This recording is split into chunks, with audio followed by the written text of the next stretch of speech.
Coucou les loulous, aujourd'hui je vais vous expliquer la règle de suppression de parenthèses. Donc nous allons directement commencer par un premier cas. C'est quand les parenthèses sont précédées d'un signe plus. Et bien dans ce cas-là, c'est très simple, il suffit juste de supprimer les parenthèses ainsi que le signe plus qui est devant. Et là vous allez me dire, mais madame, on a un problème. Entre le 2A et le 4C, il n'y a rien et on ne peut pas recopier le calcul comme ça. Alors c'est vrai qu'il n'y a rien, c'est parce que le 4 qui est devant le C est un nombre positif. Et quand on a un nombre positif, ça veut dire qu'on a un plus qui est devant, même si on ne le voit pas. Donc ça veut dire qu'on n'a qu'à recopier 2A plus 4C moins 3B. Alors dans notre deuxième exemple, nous avons à nouveau un plus devant la parenthèse, mais là, il n'y aura pas de problème. Il suffit juste de supprimer le plus et la parenthèse et recopier notre calcul. Donc ça va faire 2A moins 4C plus 3B.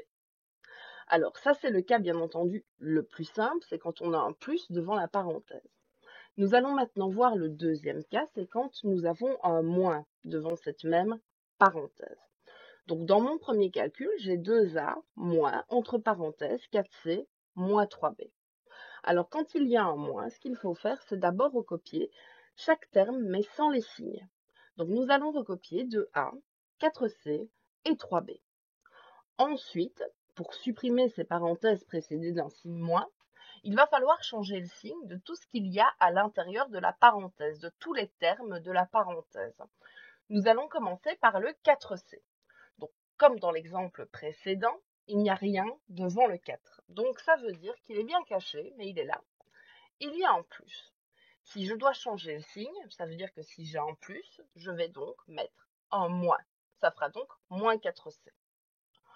Ensuite, je vais m'intéresser au 3B. Devant le 3B, il y a un moins. Donc, je vais devoir changer les signes pour supprimer les parenthèses. Donc, comme c'était moins, ça va devenir plus. Alors, on va faire un deuxième exemple. Donc, toujours ici, devant la parenthèse, j'ai un signe moins. Donc, je vais devoir changer le signe de tout ce qu'il y a à l'intérieur de la parenthèse, de tous les termes de la parenthèse. On va commencer d'abord par recopier tous les termes, mais sans le signe, comme dans l'exercice précédent. Et nous allons maintenant nous intéresser au signe. Nous avons d'abord moins 4C.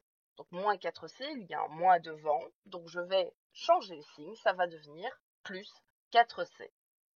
Ensuite, j'ai 3B. Devant le 3B, il y a un plus, donc je vais changer le signe et ça va devenir moins 3B.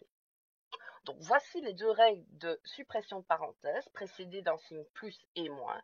N'hésitez pas à revisionner la vidéo pour être sûr d'avoir bien compris et à bientôt.